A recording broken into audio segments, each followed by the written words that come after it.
Hey folks, welcome to another installment of Old Men Yell at Cloud. Hey-o! Whoop whoop. Yeah, this is Patrick. This is Jim. I'm Christopher. Yeah, all right. Coming at you hot. Or lukewarm.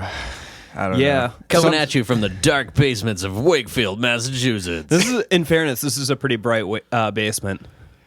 Yeah, we have some light in here. We have a few. Every time we come, fixtures. every time we come down here, there's something new and exciting. I love the keyboard stand. Those were absolutely here the last time you were here. I love the. I'm a big fan of the human skin lampshades, personally. Those are new.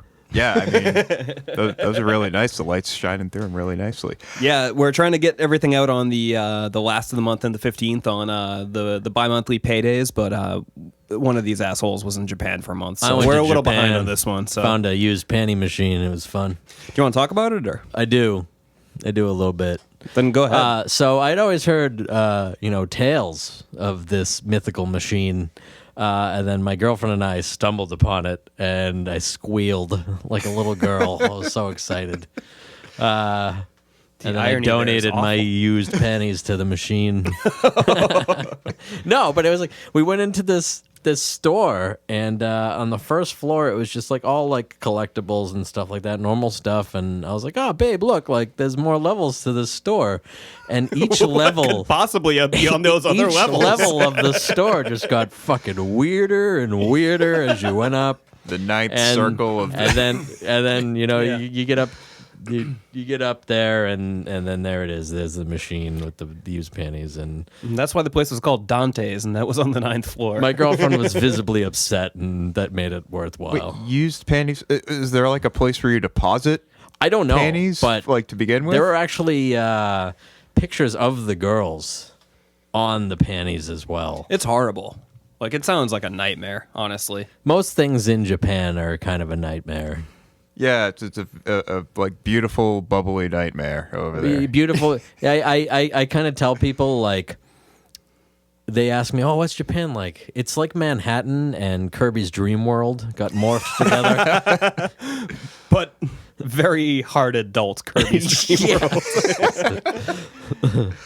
Anyway, this was Patrick's pick. Yeah, we are actually here talking about Peter Gabriel's third self-titled solo release. No, you don't want to talk more about the used panty machine? No, let's stop. All right, you know what? We'll get back to that. We promise. No, we won't. We'll tie it back in. We'll tie it back around. We never will. All right, so we're here talking about Peter Gabriel's third self-titled solo release, unofficially titled Melt, released on May 23rd, 1980. Produced by Steve Lillywhite with additional engineering by Hugh Padgham. It's been widely considered to be Gabriel's artistic breakthrough as a solo artist, as well as one of the most ambitious quote-unquote rock records of the 1980s. The record's use of cutting-edge production techniques, unconventional instrumentation, and bleak lyrical themes came in sharp contrast to its predecessor, also self-titled, which displayed more of a straight-ahead and insular approach. That was the one that Robert Fripp produced that like nobody knew about. Now, I think I read that was it Atlantic Records that turned this one down? Oh, so yeah, Atlantic Records turned this record down, saying it wasn't commercial enough, and then Mercury Charisma picked it up, and then Mercury in the States. Yeah. And then Geffen ended up was like, oh shit, we fucked up. Yeah, and then coincidentally now Mercury is now like a sister company of Geffen. So, do you have more background to go, Patrick? Because I've got some talking points already, but I don't want to interrupt your flow if you have more background on the album that you want to talk about. Not really just yet. Why don't we hear what you got to say? Break it up. What I got to say is I disagree with the whole artistic breakthrough aspect of this, as that's being what people were remembering this for, because Peter Gabriel, like you were saying when we were listening to the album, he's a dude who would like go out like on stage with Genesis dressed as a flower and like sing like his concept albums about God knows what to like crowds who didn't know what was going on, and his band probably didn't understand what his concepts were about. And on his first debut, like on his first solo album, he had the song Moribund the Burgermeister, which is simultaneously like an inspiration well for Pink Floyd, they might be giants and God knows what else. And it's like one of the craziest, coolest songs going. And I found this album, and I don't want to yuck your yum, dude, but I found this album to be safe in a lot of places where I wasn't expecting that. Yeah, I mean, so it was a little more streamlined in a lot of ways. You bring up a good point, which is, Peter Gabriel has always been an artist. There's no denying that the dude he likes his theatrics. He likes his art. Like I was saying earlier before we started listening, like even when I was like really, really young, I remember watching VH1, like my mom would have it on or whatever, and seeing like the music videos for like Sledgehammer or, Shock the Monkey and just being like, this is upsetting me, but I'm enjoying it. Yeah, he just like totally creepy, but there's always like this whimsy. It was unsettling. To it. He's very unsettling. Very unsettling, but I always felt like he was kind of like winking at you too. This is like even the first song on the album, The Intruder, it's a creepy song, but it's also kind of playful in a way too. Oh yeah, I mean it's creepy, but there are xylophones to help. Xylophones and whistling, which and Phil Collins. None of that makes it less creepy. Yeah. So actually, about that. Speaking of Phil Collins, so he plays on first couple of tracks here on Intruder and No Self Control, and it. Sorry, go ahead. I feel like the gated drum thing we should. Oh yeah, I wanted to get into that. I'm so my God, we're all pouncing on this. Page. We're all pouncing. We're all pouncing. Right. So I just want to say one thing. This is not an opinion. I just want to state a fact, and just we can go however we want from here. But the whole gated drums thing, we can agree that it started in that general corner of the world where like that cluster of people were organizing. Mm-hmm. However, since then, Hugh Padgham, Phil Collins, Steve Lillywhite, and Peter Gabriel have all independently claimed credit for the gated drum sounds. I think Phil Collins sued somebody for using it. I wouldn't be surprised. I think Hugh Padgham is technically the one who did it because he was the engineer behind it. But he seems to be the most likely culprit in my book. But it's just funny to me that like all of them are just like, yeah, that drum sound, that's me. It's so funny that they're.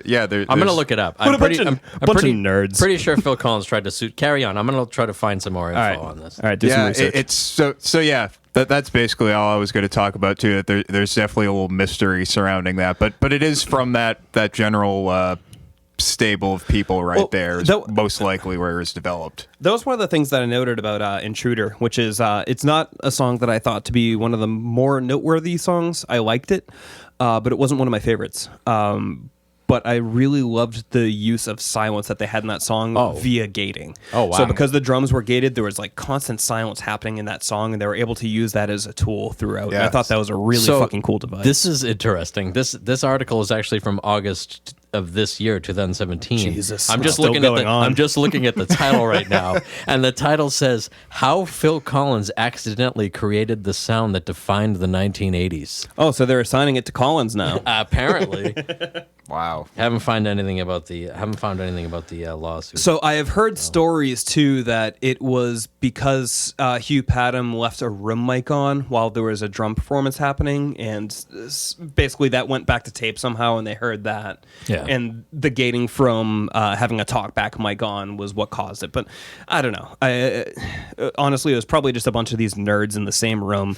Same thing we would be doing if we were in that room, like just coming up with like weird sounds and like fun stuff in the studio. I mean, there was there was definitely sort of a mission going behind the production of this album.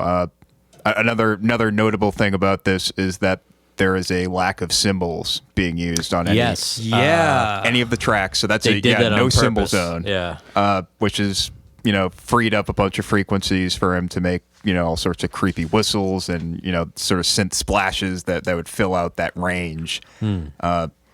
And in effect, it sort of forced Jerry Marotta and Phil Collins on those other couple tracks to kind of stick to the toms and the bass and snare, and it's just like, think about that though from a production standpoint, like how much sonic room that creates by removing cymbals and like having gated drums. Like there is just so much room in that mix to do all sorts of nonsense. Like on the opening track, there's just like scrapes. Yeah. Left and right. Just like we're going to scrape strings because there is room for us to do it. We can scrape strings all day and then we're going to whistle because you know what? Fuck you, cymbals.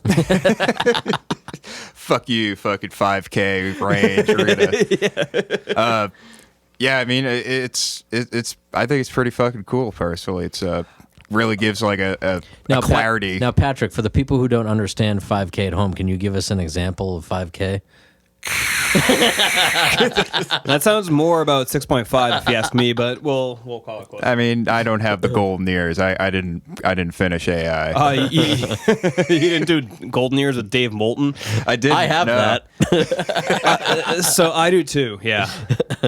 All right, here's what it sounds without 8K.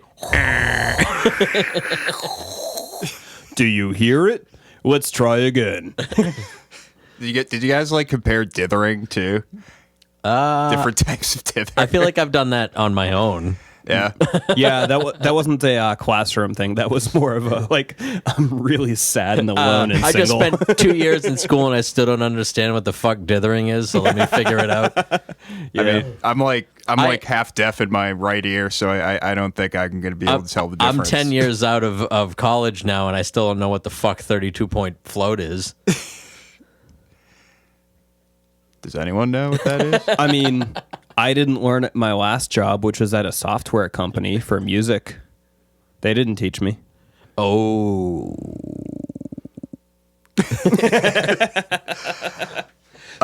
So yeah, this album also features tracks, this album features tracks written and performed by Gabriel and accompanied by a number of notable guest musicians like Phil Collins, Tony Levin, Robert Fripp, yeah, Kate Bush, Paul Weller, and the rest.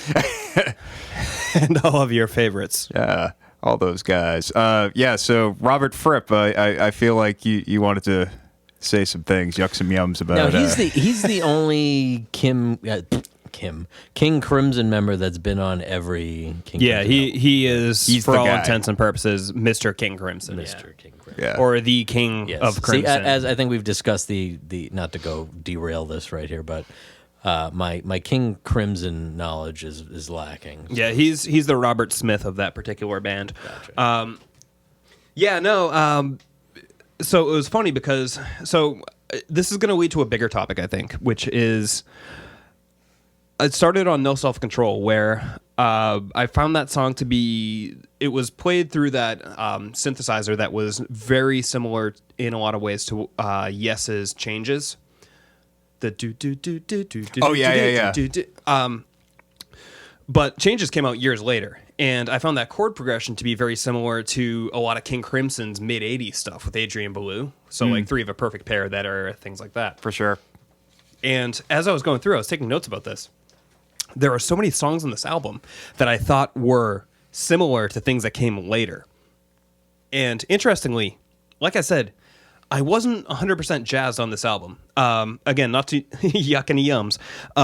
You're all entitled to your opinion. I enjoyed a good chunk of it, but there were some songs in it that I didn't really like, but I could hear in it that, like, oh shit, like this came out later with Talking Heads, or this came out later with King Crimson, or anything like that. And that's kind of what I was starting to see with No Self Control. That's why I asked if Fripp was on it, because I was curious. And then when he said, yeah, he was, I started looking up when they were doing Three of a Perfect Pair and Discipline and all that. And I saw it was years later. So it's kind of interesting to me that this album was so far ahead of the others time-wise, but was definitely leading the pack in terms of what was happening sonically. Yeah, for sure. Yeah, a lot of these guys ran in the same circles to Fripp, Eno, and Gabriel, and David Byrne by proxy and all that shit. Yeah, of course. Anyway, why don't we move on to favorite tracks? James. Oh shit. I'm gonna go with I don't remember because Tony fucking Levin.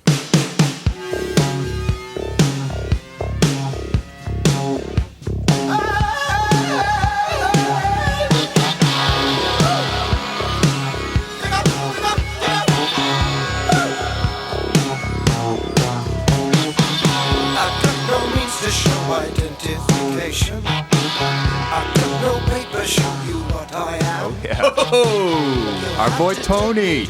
Hey, Interesting. Tony. I don't know. Yeah, no, I just really dug that track. Tell me you why. know what? Tell me why you like it. You know why, dude? Why? I just think it fucking slams. There we go. So tell me why the song slams. Tony Levin, and I don't know. It just this is anger to it. I just really dug, and then it kind of kicks into this double time thing towards the end, and it's got a it's a great tune. Yeah. For sure. Yeah, it's a fucking rocker. It slams. slams. What about you, Christopher? My favorite song was "Lead a Normal Life."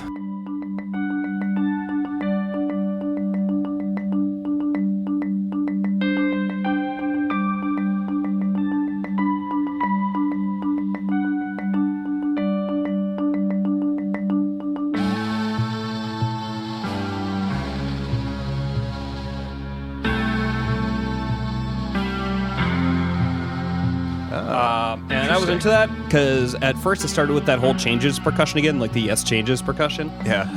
So I was, It's a marimba. so yeah, I was thinking to myself, well, it's probably like a keyboard. Yeah. So I was thinking to myself, like, oh god, it's another one of those like kind of bland songs. But then it started like working in and had that piano come in with the dissonance, like that honky tonk style piano, and then just has this like really pretty sense of longing throughout it, and it's kind of a weird song structure, and it was I thought like one of the most like genuine heartfelt songs on the album, and it just kind of like, no pun intended, struck a chord with me. Like it was just something that I really enjoyed, and I don't know, just So, really felt good listening to it. I made a note about that song, and maybe either of you can, not clarify.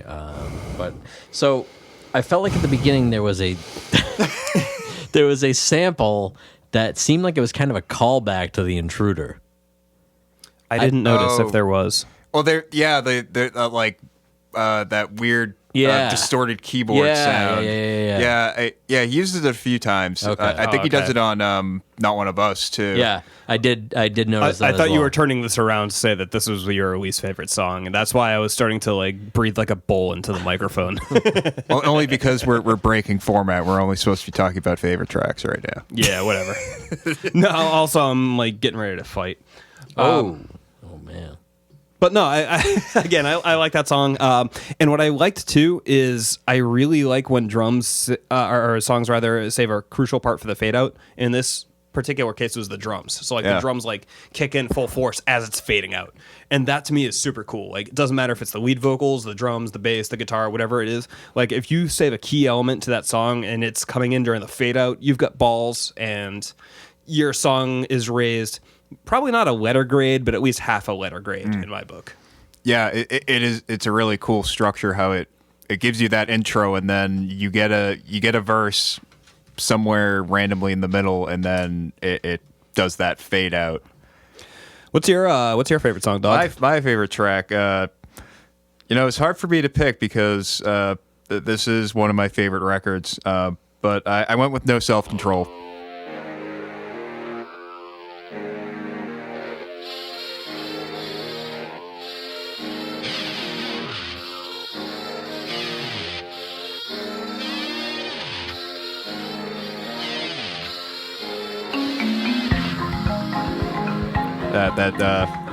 It's fucking wacky. I love the marimba. Marimba. It's just that the drums are so driving. The guitars just like really fucking shred again. The chord progressions are really fucking cool. It's just everything that I love about this record is sort of encapsulated on that one track.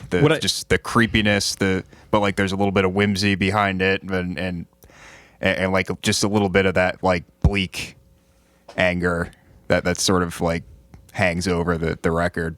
What was pretty cool for me listening to that was from a production standpoint, the guitars in that song were huge, but Yeah. mixed really quiet. So that was kind of interesting to me to like hear like some guitarist just like wailing away, like banging on his chords, probably bleeding on his guitar in the background, and it was just like at like -7. Yeah, they were It's so cool. They were really trying to fill up a lot of the space with the fucking drums and, Yeah, and the exactly. room reverb. That fucking Phil Collins thing. Yeah, I love that. I just love the shit out of that song. It's got a pretty fucking weird video too, if you all can find it on YouTube.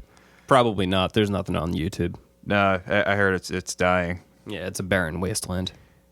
All right. I mean, the internet in general. I've got some drum videos on YouTube if you guys want to check them out. It's basically all that's left. Just me drumming. You're the only after Oh the my apocalypse. God. You're That the would be only so YouTube good. star. Yeah, it's like some Mad Max-esque like wasteland in the future, and all that's left on the internet is Jim Schultz drum videos. I'm such a piece of shit. So I just bought a new TV because my other TV crapped out, and I was like, Emily had fallen asleep on the couch, and I was just like flipping through things on the TV, and I was like, I'm gonna watch myself play drums on this 65-inch TV. Naked. Yeah. In the video and in IRL. It was great because I just hung my head towards the door in shame. You said that. Shave for him. Yeah. Oh, man. All right. Let's go on to least favorite track. Can I go first? All right. I Chris don't is excited. remember. I don't remember. I don't recall. I got no memory of anything at all. I don't remember. Wow, what an asshole. Well, no, like as soon as you said You it, better have a good reason. So, again, there was nothing about this song that stuck out to me. For a Peter Gabriel album, this is the song where the For a guitars Pete were... Gabe. For a Pete Gabe song. Gabe. For Pete Gabe, for Yeah. PG. This is the song where like there was guitars as like the foundation of the song, and like there were chords and there were melodies, and it was just a rock song. And Jesus, you're not even drunk. I'm not. And the thing is, like, I'm fucking passionate about like this song, and like I don't know, it was just such a nothing song in this album, and for me, it was like by far the least representative of Peter Gabriel on this album. Like, especially coming from again my experiences, things like Moribund the Burgermeister and older songs where he does a lot more creative things, and this is. Like, to use a Zappa term, like color by numbers for me. So that's why I was listening to this, and I was bored. I think this is a song I went to the bathroom during. It's interesting that you brought up Zappa, because I had said to Patrick when we first started, I was like, was he influenced a lot by Zappa? Yeah. I would say so. I mean, Frank Zappa, far and away influenced the entire genre of, progressive rock. True. I would assume Anyway, so, yeah. He was the granddaddy of all that shit. So yeah, I mean, I'm sure. Well, there's just like a either lot of that directly or kind of indirectly, 12-tone Arimbith shit going on, and just Yeah. kind of reminded me of Zappa. I would say so. All right, so I don't remember is a bit too color by numbers for Christopher. It is. Again, it had its moments. I didn't dislike anything on this album, but that if I had to pick a least favorite, that would be it by a bit. Yeah, it's funny. I actually played that song for my wife Gina as well, and she kind of had a similar reaction where she was like, "This just kind of sounds like." Fucking like late 20th century rock. And I was like, So what are you who- talking about? Like, listen to the production. There's no cymbals. There's like cool little whistles. There's Tony Levin on Chapman stick. And like, I got all pissed off. And now I'm hearing the same shit from you. And now I'm like really questioning. Tony Levin could play fucking Chapman stick on a goddamn Avril Lavigne song, I mean, and I'd fucking love it. I mean, to be honest, it's like the easiest Chapman stick part ever. Do do do do do do do. But it sounds so fucking cool. When your friend fucking gives up his Chapman stick, I want you to learn how to play that. Hopefully, he's not listening to this podcast because then the jig is up. Nate, I'm coming for your stick. Mr. Tony and his magic stick. Jim, your least favorite track. Oh, Christ. I'm going to go with Family Snapshot. The streets are lined with camera crews.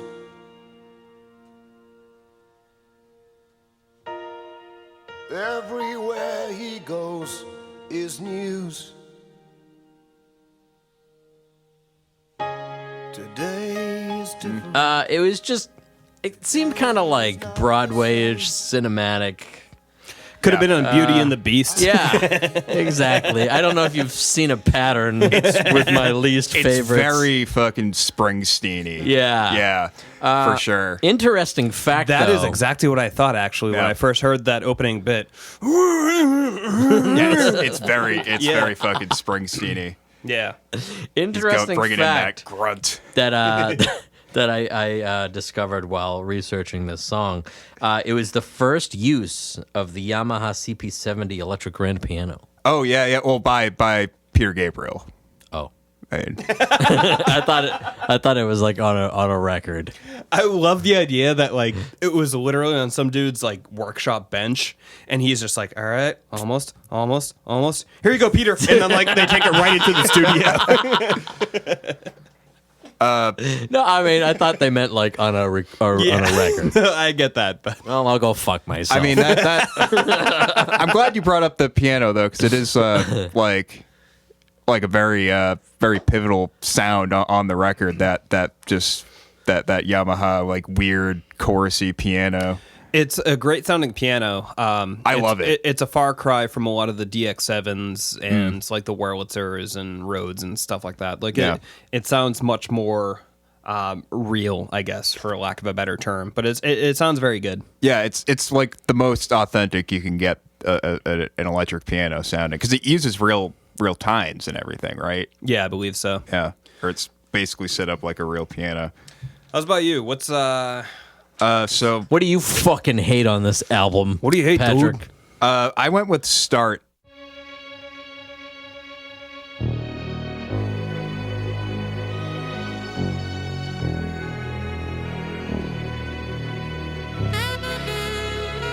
I've never. I almost went with that one. Yeah, I've never really been a fan of this one, and only because of the saxophone It solo. reminded me of Kenny G. Yeah. So for the most part, like a big chunk of this record for me, sounds pretty unprecedented, and either like ahead of its time, or sounds like it could have come out anytime within the past 20 years or so. The saxophone really fucking makes it sound like 1980. No, I get that. And I feel like it's not mixed very well. It's kind of distracting, and I think if they just took it out, it could have been a kind of cool, like Brian Eno-y sort of transition with just the chords, or like some other instrument. It didn't work for me. It didn't fit. Speaking of Kenny G, one of my favorite Weekend Updates with Norm Macdonald bit was when he was talking about Kenny G putting on the Christmas record, and he goes, "Happy birthday, Jesus! I hope you like crap." So I actually I didn't mind Start. I totally get what you're saying, but so my frame of reference is like as soon as I hear saxophone, there's a couple places I can go, or three places I can go. One place is ska, and I think you guys are familiar with this particular genre of music that appears. Oh yes, in, yep. in the I grew up in Honk. Metro West, Massachusetts. Yeah, so, yeah, we're familiar with that. Another one is Kenny G, like you guys have said. That sort of Yeah. thing. That happens. Or the Sexy Sax Man. 4 avenues I could go down. No, but the other one that I was thinking is Morphine, and Yeah. I fucking love Morphine. Morphine was fucking one of the best bands to ever come out of I was Boston. going to say, do you need help? Yes, but let's take it offline. No, but Yeah, Morphine's great. Morphine was fucking awesome. Really made a saxophone work in a rock context. So whenever I hear saxophone, that's kind of where I go first with it. Is I kind of compare it to Morphine, and this wasn't in the same ballpark per se, but at the same time, I wasn't like looking at it like, oh, Kenny G. I was looking at it as like, all right, not good Morphine. Like, Well, what about Floyd? Money?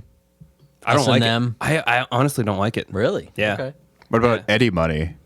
Love it. Yeah, I mean, how could you not? I saw him for free at the old Hat Shell many years ago. All right, so my 2011. my brother-in-law saw him this past year. Oh no shit! And- Where was he? It was outside of DC somewhere, but apparently, Like just outside, out No, the White so- House yeah, on the hanging street. my Hanging out on the Capitol lawn. So, so about a year ago, my brother-in-law retired from the military. Shortly beforehand, Eddie Money played a military-only event. And so him and a buddy of his went to see it.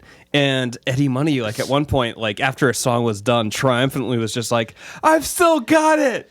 And my brother-in-law was just like, "No, you don't." I'm just You don't have picturing it." Eddie Money with like a paper bag and a bottle of whiskey, just stumbling around the national lawn, like I got 2 tickets back. I still got it. Yeah, he was on a. What the fuck was he on a commercial for a couple years ago? Is it like a Comcast or some cable company? And yeah, he wasn't looking too hot or sounding so.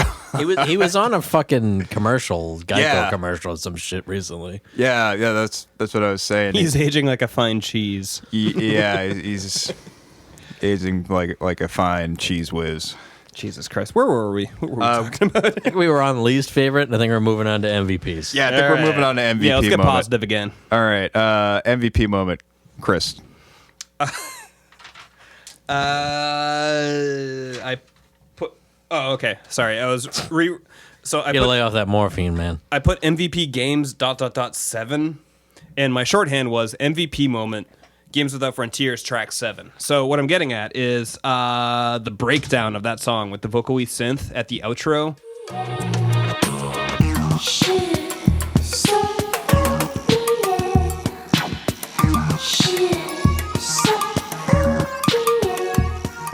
Was one of the coolest parts of that album for me. Yeah. Like, that song in general was awesome, but that breakdown was really fucking cool. Yeah, it's a fucking cool little track that like I wouldn't expect to hear being like from 1980. I would have thought it would have been like a couple years later. Yeah, no, I just that outro was just badass, and Yeah. I was just sitting there like loudly tapping my pen against my notebook, and I realized I had to stop, so like I wouldn't interfere with anyone else's enjoyment. All right. I like it. I like it.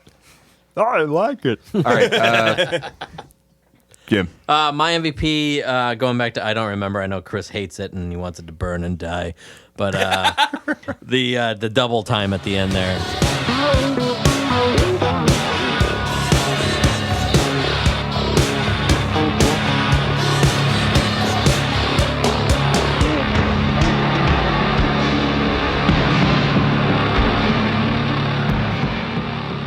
I really like how it kind of changed the dynamic of the song.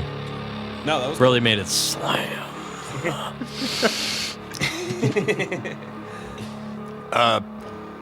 Yeah, I mean, I had a few MVP moments in mind. I had to narrow it down to one. So I think like the noise or effect that really sort of is just sort of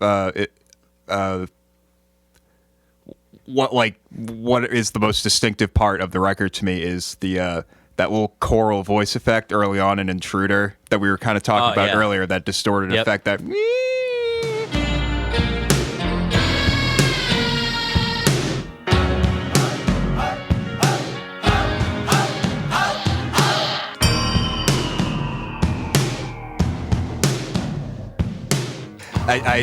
that noise, that particular patch or whatever, or that sound, whatever the effect was, all thrown together is just like, it always will remind me of this record, and it's so It's such a fucking great opening. it's so song. ghoulish and Yeah. just Yeah. like fucking like Trent Reznor was listening to that shit and being like, I think yeah. that's why songs, some of the later songs bother me so much, was because that opener was so promising. It was just like, all right, we're gonna get real weird.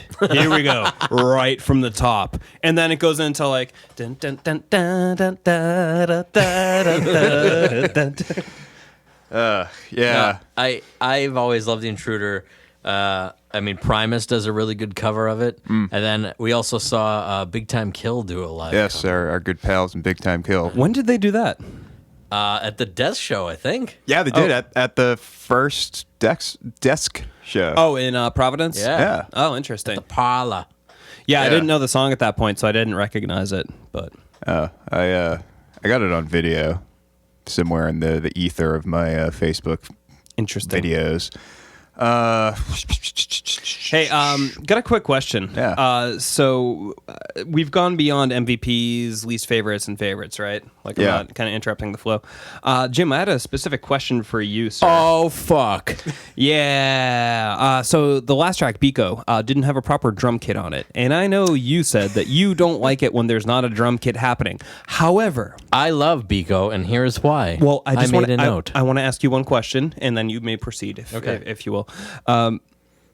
What do you think if a song has no drum kit proper, but has really fucking kick-ass percussion? That's fine. And Okay. so I was reading because Biko is about the this African gentleman who was killed. Yeah, an anti-apartheid activist. Right, Steve yeah. Biko. Yeah. And I guess Gabriel was watching this on the news on BBC or whatever, and he was so inspired by the story and everything, he started really looking at the story. And a lot of the album is influenced by this. There's a lot of like kind of African percussion on the album, Absolutely. because of this guy. Yeah, that was a very distinctive part of this album was bringing in the African influence, which, you know, fucking Eno and Byrne were doing the same shit at the time too. Is sort of all within that headspace. Yeah, sure. Yeah, Biko's a... Plus, is a- I just love how he says the name Biko in the song, so he already won me over with that. Yeah, it's a cool song. It is, in a lot yeah. of ways, and it's definitely the most like world beat influenced on the album, which Yeah. he dives a bit more into that on later records, and I had to be honest, I'm not a huge fan of it, and in a lot of cases, you know, Westerners can be kind of clumsy with doing this types of thing, but I feel like he did this pretty Absolutely. tastefully. I will say though that to that note, I think that the back half of this album I think had a lot more to offer me personally. I really dug where a lot of the different songs went on the second part of the album. Yeah, like Not One of Us is kind of a surprise little rocker towards the end. Yeah. And I mean, I also love fucking the track that Paul Weller plays on too, and Through the Wire. Hey Jim, just out of curiosity, so last time you didn't You're really asking have me a lot of questions, Christopher. I am, but the reason I'm talking to you in particular is because this is Patrick's pick. And I just wanted to gauge what was your Peter Gabriel knowledge going into this?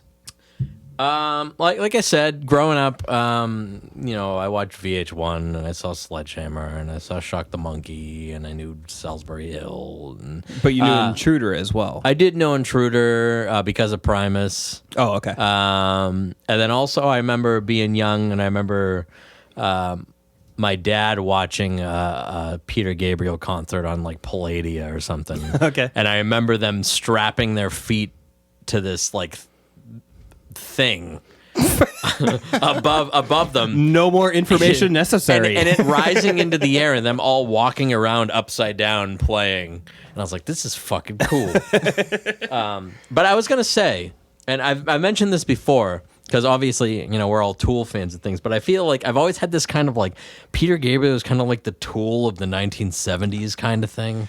1970s and 80s. Yeah, I mean, I think he's part of it. He's part of the puzzle, I'd say. Yeah. yeah, yeah, I would definitely say the Tool, or you know, at least Adam Jones Yeah. and Chancellor were and fucking Carey too, were all influenced by Genesis. Yeah. and bands of that ilk, and obviously Maynard is quite a Into quote unquote. Yeah, he's into wine and whining. He's a theatrical fella. Yeah, he's a theatrical fella, and you know, no doubt Peter Gabriel may have influenced that. Well, I mean, you had mentioned earlier, like him and his feather dresses and things Yeah. like that. And Maynard used to do similar things on stage. Yeah, with his costumes, yeah. Yeah, it's funny to me because for Peter Gabriel before this, I knew his big songs. So like Salisbury Hill, I knew because it was in every independent comedy feature made between the years of 2005 and 2009.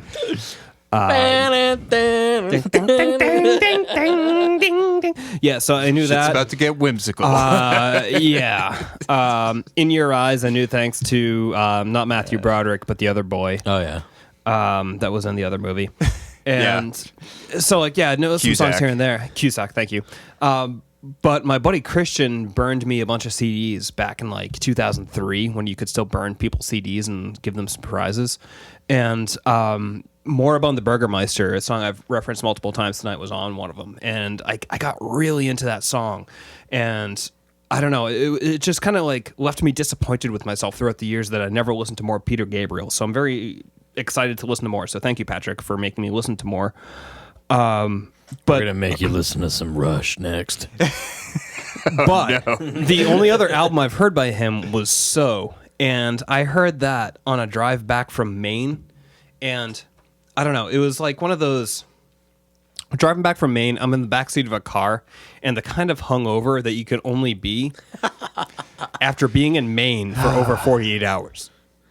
Yeah, I mean, I think there's a little too much 1986 production to handle with the hangover. There's a lot of reverb a happening. lot of harmonic exciters. Yeah, there's just a Now, lot. what are the big ones on So? Is that what? In Your Eyes. Oh yeah, that's like Sledgehammer, Yeah. Big Time. Yeah. Oh, Big Time is like fucking crazy 1980s. Oh yeah, it's So it's this like big I'm old- talking about driving from Maine. Like you got to drive like 2 hours before you hit 95. So like you're driving down like streets in towns. Dirt Like you're roads. you're just going through like Main Street of like Durham, Maine, as like you like are cruising towards eventually, hopefully getting to 95, so you can start gaining ground before getting home.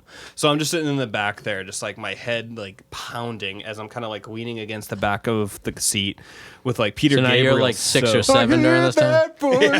Yeah, I mean, of course. ringing in the background. Yeah, so that was like my only other experience, and I like the album. I actually really enjoyed it. It has some good songs on it. Yeah, it's got some crackers. But that was the only other record of his I have heard in its entirety. Yeah. So I'll get into my story about getting into this album, but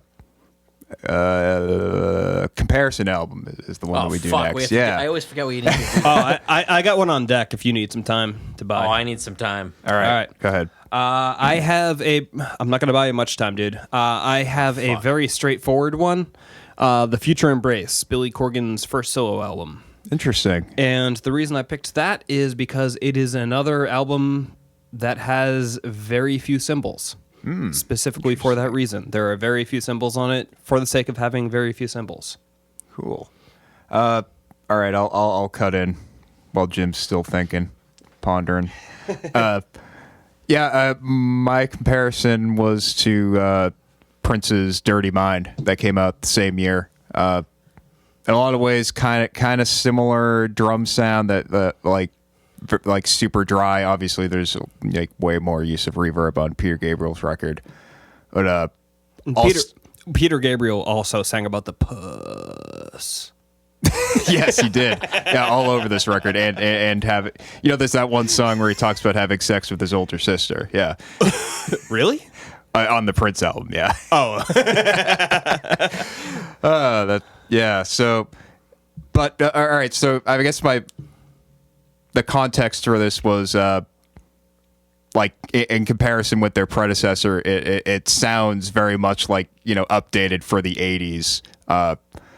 Like he's employing that sort of crowdy new wave sound more than the '70s R&B that he was doing on the album before. Which is same deal with Peter Gabriel. It was more of like a '70s AOR record, and then leading into this one. This sounds more 80s, like modern. Yeah, for like that they were time. trying to make it sound like the future. Welcome to the future with your friend Peter Gabriel. That was really what I was thinking. I also was thinking about Japan, an album I'd actually just started listening to recently. Tin Drum by the band Japan has uses a lot of Eastern rhythms and like melodies, but also using the like new wave and electronics kind of combined together for like new and old world mixed together, which sort of happens here on this record. Also a really cool record. I've been meaning to get into Japan forever, so Yeah, I've Maybe I I'll just do that, started like- diving in myself. maybe I'll do that like I never did with Peter Gabriel. Yeah. You can't find a lot of Peter Gabriel stuff on streaming. You got to go out and fucking buy it. I was going to listen to this album on Spotify earlier today, and I could not, so Yep. I didn't. So today It's was on the Apple first. Music. Oh yeah, I'm an Apple Music. fanboy. That's cool. Yeah. I just bought it. I used to work for them, so I'm not anymore. Okay. I've been hurt. Who hurt you? Apple Show me where Apple touched you. in the wallet. All right, I think I Yeah. got something. I'm gonna go a little off the grid here. I'm gonna go with Marilyn Manson's Mechanical Animals. What the fuck? All right, I like it. Because explain yourself. So I always said Peter Gabriel's always been kind of like unsettling but beautiful at the same time, and I kind of feel the same way about Marilyn Manson. About the prosthetic suit there. Yeah, absolutely. Yeah, that's I'm going with that. I'm gonna stick with it. Yeah, absolutely. Yeah, I mean, I'll buy that for $1. I'm also a little bit drunk, so you know. All right, well, prepare to fucking cool off on the couch. Brother. All right. Some final thoughts. I discovered, or I started getting into this album like maybe a decade ago. I heard Games Without Frontiers on the radio after like not hearing it in like a bajillion years, and was sort of like, whoa. So now, that song is supposed to be like an anti-war. Yeah, it's sort of like basically taking the whole idea of war games and everything and making it Like a child. like a child's game, sort of like flipping the grave adultness of war and like boiling it down to its childish sort of roots, I guess. It really brings it to where the snowflakes can really digest it. Indeed. I'm gonna go shower as hot as I can. I'll see you guys later.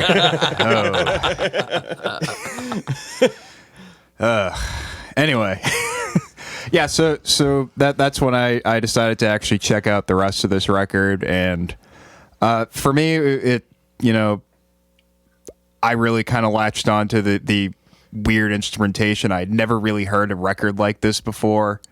I had kind of been curious about Peter Gabriel for a while, and then like listening to this, I was sort of like, I don't know. I saw it as an artistic breakthrough just because before he had done a lot of very theatrical things, but I felt a sort like like kind of a lonely earnestness on this record that I wasn't getting before, where he's a lot more extroverted.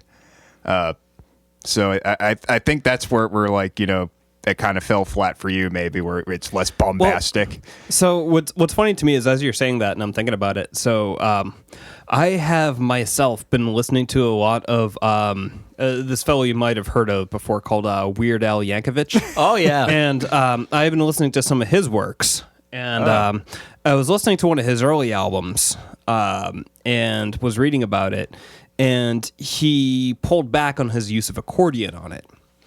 And some of his fans were upset about this fact, and he said, well, look, this album is still a top 40 album, and there's still accordion on 3 or 4 songs on it. So there are 3 or 4 more songs on this album that have accordion than almost any other top 40 album out there. So just, it's cool. So Be thankful for the accordion. Exactly. So taking that mentality Bastards. into it, like, given the time frame that this album came out, like, I was probably a little bit too harsh on it in my initial, like, talking about it and everything. Like, I don't think that this is a bad album. And I have to kind of reiterate what I was nudging at before, is that I don't think this is a bad album. I just thought it was a little bit safe for Peter Gabriel, but it was enjoyable for me. There was nothing on this that I didn't like, even that song that Jim liked. Well, I would strongly advise giving it a few more listens if you want. Nah, it's a grower, not a shower. Yeah. And I'm totally into that. The record that we did last time, Depeche Mode, I wasn't wild about it at first, and now after a couple weeks of listening to it, it's starting to show itself to me. I never listened to it again. Well, and I kind of enjoy that. I kind of like I kind of like that like weird rivalry of like our albums and like just being like, yeah, I'll listen to it again. Maybe. You prick. But no, I'll definitely give this a listen again because I'm interested in hearing more from it. Yeah, I love Pete Gabe. yeah. This was. I mean, not to fucking plug my own project, but my project Gremlins was like, Yes, very much inspired by this record alone. So Interesting. Yeah, so it's important. It's a good one. And that's GRAMLINS. INS, or sometimes J if I feel like not writing the right spelling. It's already incorrectly spelled. All right, I think we've done enough here. All right. Good night, everybody. Have a good night. All right, see you in hell. Fuck yourselves.